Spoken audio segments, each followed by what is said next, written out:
Have you ever wished you were someone else? Mr. Contest Chair, I sure have. But fellow Toastmasters and most honored guests today, my situation was a little different.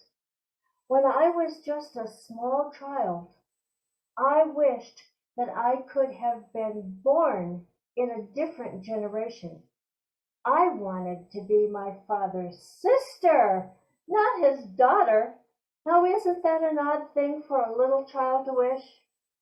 You see, my father was born in 1905, and that means before he was 20 years old, he lived in the most exciting time in history, as far as I was concerned. Back then, people walked wherever they went, just like the people we read about in biblical history. It might have been the 1900s, but people were still walking. And they were riding on horseback, and they were hitching horses up to a buggy or a wagon and breathing in all that dust. Wasn't that just wonderful? Wouldn't you like to have been there to do that too?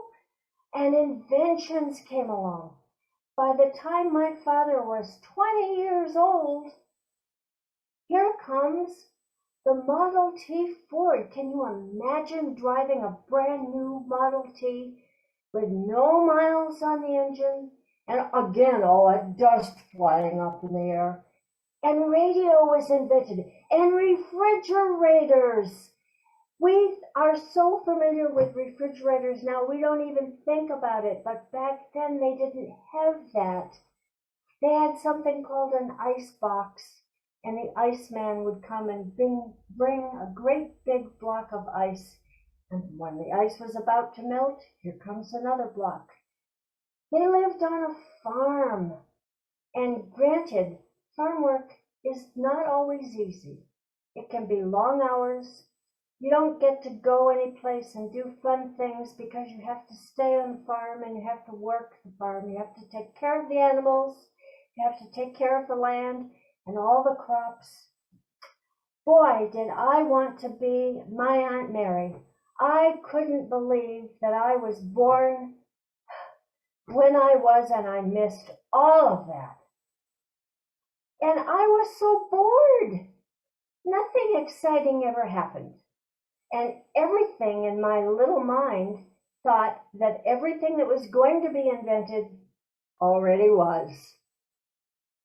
One summer, the summer that I turned 9 actually, my cousins David and Gary came to spend a week on the farm with me at my grandparents' house. One day, because they were so restless, they were older than I was and there was nothing for them to do. My Uncle Frank said, "Let's fix you up so that you can go fishing." And he got 2 fishing poles out and gave one to David and one to Gary. And he looked at me and he said, "Barb, I'm so sorry. I don't have another fishing pole, but I do have this bamboo pole." And he brought out this really long bamboo pole with an enormous string tied to it. Can you imagine? And he said, "You can fish with this. I've caught things with it. Maybe you will too." Well, I really didn't care. I just wanted to be a part of what was happening. So off we went, up over the hill and down the other side to the pond that was half fresh water, half salt water. This is in Dover, New Hampshire, near the seacoast. And some amazing things came in from the ocean every once in a while in that pond.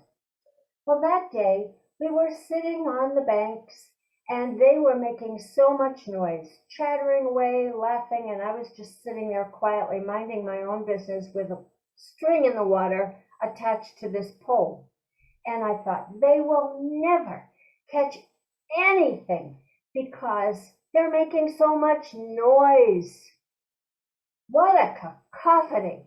All of a sudden, something's jerking my line. I couldn't believe it, and I didn't know what to do. I couldn't get that out. It wasn't tall enough. It wasn't strong enough. David said, "I'll help you." And he took my pole. I jumped up off the bank and I moved over a little bit as he swung that pole way up in the air. And then out of the water came a snake. Oh! I caught a snake. I screamed.